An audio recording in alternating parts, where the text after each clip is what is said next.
How's it going, guys? Andy here and welcome to another video. In this one we're going to be talking about retail arbitrage versus online arbitrage. So what are the differences? Well, online arbitrage, you sit at home in your pants analyzing deals from the internet. You may make use of analytical software like FBA Wizard, or using deal sheets or virtual assistants where they will help you find the deals and bring you the information for you to then decide on and act accordingly. Retail arbitrage is where you physically leave your house and go to the shops and find the deals in the shops, look through the shelves, find the clearance items and make your decisions based on what you find in the shops.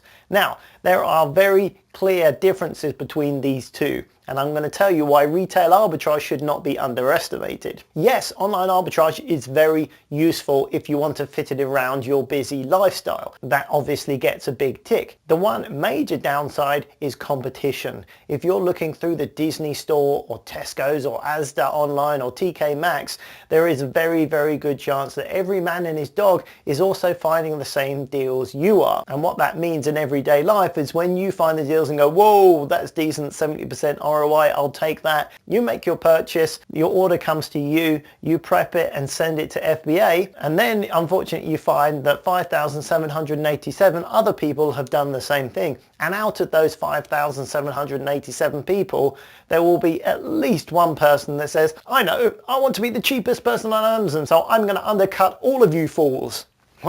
So he takes a quid off the asking price. And then every single one of the 5,587 reprices goes jump, jump, jump, jump, jump, jump, jump down and follows him. And then he says, what?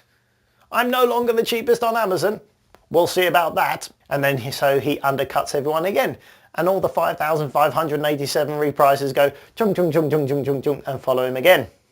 And so you get the gist. What happens is very quickly all profit gets driven out of that item. That's competition. It happens on Amazon quite a bit. It is a major issue. If we all shared the buy box and shared the love, we could get on a lot easier and make an awful lot more money. So if you're one of those people that has to be the cheapest on Amazon, don't be stupid. Share the buy box, make a lot more money. You've been told.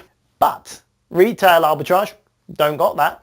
Tell you why, because the deals you find with retail arbitrage at the shops are not the same as the deals you find on the internet. They're just not. If you go to a shop, you will often find local shops are just getting rid of their own stock lines. Maybe some stuff have been hanging around for a while and the manager says, right, clearance these items, and they slash them. Quite often they will have a massive discounts and you'll find an item that was once selling for $89.99, they'll be selling for £12. Not even joking. That's not an unusual thing to find in clearance aisles in supermarkets, in stores and all over the place that you actually go into. And the great thing is these items, you are not going to have competition because they're not the same throughout all the chains. They're not the same throughout online. It's just the local manager needs to get rid of them, makes the decision on the price, and he knows that within the week they're all going to be out of his way. Great. You can fill up your shopping trolley, send them to Amazon and oftentimes ask full retail price for them and make exceptional profits. So very little competition,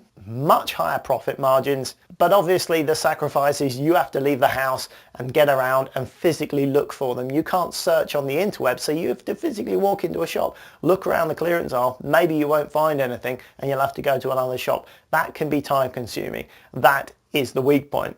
The bonus point is if you go, you will find things, and if you're determined and show a bit of tenacity, you'll find some good stock.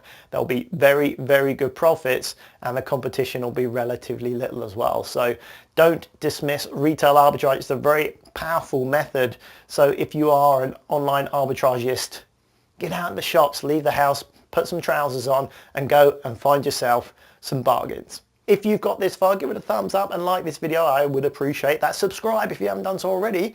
And until next time, thank you very much for watching. My name's Andy Lawrence and I will catch you on the very next video. Bye for now.